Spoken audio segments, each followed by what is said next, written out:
நெல்லை மாநகராட்சி குப்பை கிடங்கில் தீ பற்றி எரிவதால் சுற்று வட்டார மக்கள் நச்சு புகையினால் பெரும் பாதிப்பிற்குள்ளாகி உள்ளனர்.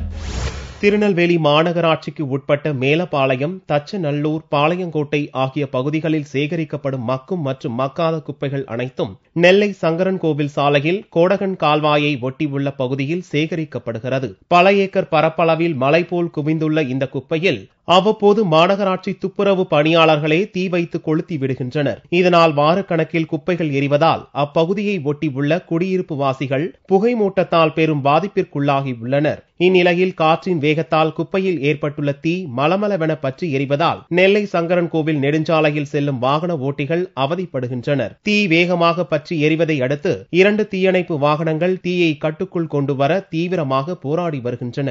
மாநகராட்சி ஊழியர்களே அந்த குப்பைகள் நிறைஞ்ச உடனே திடீர்னு ஒரு நாள் தீயை கொளுத்தி விட்டுறாங்க. அதே போல இப்போ இன்னைக்கும் தீயை கொளுத்தி புகை மூட்டம், மக்கள் மூச்சு திணறல், இது போன்ற பல்வேறு தொற்று நோய்கள் பரவுகிற அபாய நிலையில மக்கள் இருக்காங்க. இது தொடர்ந்து இப்படியே இருந்தால் இந்த பகுதி சுற்றுப்பட்டியில் உள்ள அனைத்து மக்களையும் திரட்டி மாநகராட்சி முன்னால மாபெரிய போராட்டத்தை நடத்துவோம்னு இதன் மூலம் தெரிவித்துக் கொள்கிறோம். இதுபோன்று சேகரிக்கப்படும் குப்பைகளை பயன்படுத்தி மின்சாரமோ அல்லது வேறு விதமான ஆற்றலுக்கோ பயன்படுத்த நெல்லை மாநகராட்சி நிர்வாகம் முன்வர வேண்டும் என்று பொதுமக்கள் தெரிவித்தனர்.